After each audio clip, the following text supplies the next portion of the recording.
Building को अब शुरू करो। ताजमहल जो बनाया गया है ये शाहजहां ने अपनी थर्ड वाइफ मुमताज की यादगार में बनाया था। मुमताज रहने वाली ईरान की थी जिससे शाहजहां ने लव मैरिज की थी।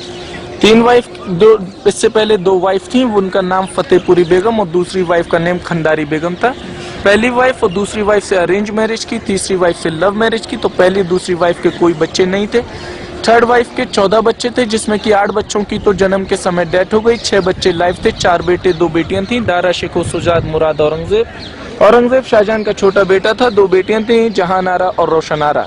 ताजमहल ने जब ये बिल्डिंग, शाहजहां ने जब ये बिल्डिंग बनाई मुमताज की याद में, तो ताजमहल की व्हाइट बिल्डिंग को बनाने में 17 साल लगे और 5 साल के अंदर में यहाँ मस्जिद और गेस्ट हाउस बना के कंप्लीट किया गया। तो कंटिन्यू जब 22 ईयर्स 20,000 वर्कर्स ने ताजमहल की बिल्डिंग को बनाने में लगाए, तो 18,000 लेबर शाहजहां ने ईरान से बुलवाई, 2,000 लेबर ताजमहल को बनाने के लिए इंडिया से आई। ये जो देखे मस्जिद है, मस्जिद को बनाया गया है वेस्ट साइड में, और इसी तरीके की दूसरी बिल्डिंग ईस्ट साइड में बनाई गई है, उसको गेस्ट हाउस कहते हैं, जमान खाना।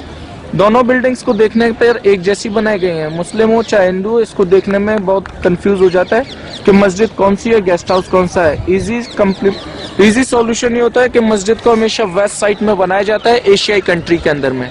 वेस्ट में इसलिए बनाया जाता है कि जो डायरेक्शन है मक्का मदीने का, सऊदी अरब का, वो वेस्ट में है, इसलिए मस्जिद वेस्ट में बनाई जाती है। ताजमहल की बिल्डिंग को बराबर देखने के लिए उधर में एक प्रैक्टिकली बिल्डिंग बनाई गई गेस्ट हाउस की, ताकि ताजमहल की व्हाइट बिल्डिंग को आप लोग लुक लाइक 4 साइड से सेम देख सकें।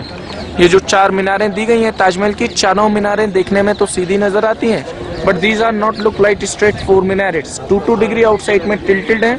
अल्लाह न करे कभी अर्थक्वेक, आंधी, भूकंप या तूफान ना जाए जिसकी वजह से ये चारों मीनारें ताजमहल के अंदर में न गिरे, आउटसाइड फॉल डाउन हो जाए।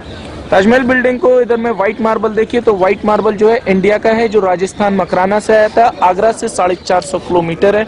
और रेड स्टोन जो आया वो यहाँ फतेहपुर सीकरी से आया, जो आगरा से 45 किलोमीटर है। इस बिल्डिंग की टोटल हाइट दी गई है 245 फीट और चारों मीनारों की हाइट दी गई है 175 फीट। मैन डोम को देखिए, तो मैन डोम के ठीक नीचे में शाहजहां और मुमताज की ओरिजिनल मकबरा दिया गया है। ओरिजिनल मकबरा 1 साल में 3 बार दिखाया जाता है, और जो डुप्लीकेट मकबरा है वो आप लोग एग्जैक्टली एवरीडे देख सकते हैं, कोई भी डिफरेंट नहीं है। लेकिन डोम के ऊपर में जो पूरा कलश लग रहा है, उस कलश के ऊपर में हाफ मून दिया गया है, जो मुस्लिम लोगों का सिंबल होता है। और डोम के हाफ मून के बिल्कुल मिडिल में अल्लाह लिख रहा है, और उसके बैक साइड से देखें तो मोहम्मद लिखा गया है। इस डोम के मिडिल में देखिए बहुत सारे डोम्स के ऊपर में हुक लगाए गए हैं। 1971 के अंदर में इंडिया पाकिस्तान वॉर हुआ था, तो उस वॉर टाइमिंग में इस बिल्डिंग को काले कपड़े से इंडियन गवर्नमेंट ने कवर्ड कर दिया था, ताकि ये बिल्डिंग्स नाइट के अंदर में ग्लो होती हुई दिखाई ना दे। क्योंकि इस बिल्डिंग की तीसरी खूबसूरती ये है कि ताजमहल में कोई आर्टिफिशियल इलेक्ट्रिसिटी बल्ब आज भी नहीं है। ये बिल्डिंग आज भी नेचुरल ग्लो करती है, जैसे कि डायमंड की तरह से होता है। और बाकी जो सारे जैम्स स्टोन लगाए गए हैं ये मून लाइट में ग्लो करते हैं, जिस दिन 14वीं का चांद होता है। ये फ्रंट जो आयतें लिखी है। बाकी जो मेन गेट के ऊपर में कुरान शरीफ की आयतें लिखी हुई हैं, तो सबसे पहले गेट के अंदर से जो शाही दरवाजा है वहां से आते हैं, वहाँ सूरत फज्र, और सूरत फज्र के बाद सूरत शम्स, वो बाकी व्हाइट ताजमहल की बिल्डिंग पे टोटल सूरत यासीन लिखी गई है। कुरान शरीफ का मेन चैप्टर है, हार्ट ऑफ द कुरान, जो ताजमहल के अंदर में चारों तरफ लिखा गया है। ये राइटिंग नहीं है, पेंट नहीं है, मार्बल के अंदर स्टोन को इनलेट किया गया है। तो ये जितनी भी आर्ट यूज की गई है ये सब पर्शियन आर्ट है। पर्शियन आर्ट इसलिए यूज की गई है क्योंकि 18,000 जो लेबर ताजमहल को बनाने आई थी वो पर्शियन थी। तो पर्शियन लोगों ने इस सारी क्राफ्ट को, इस सारी आर्ट को अपने हाथों से बना के तैयार किया है।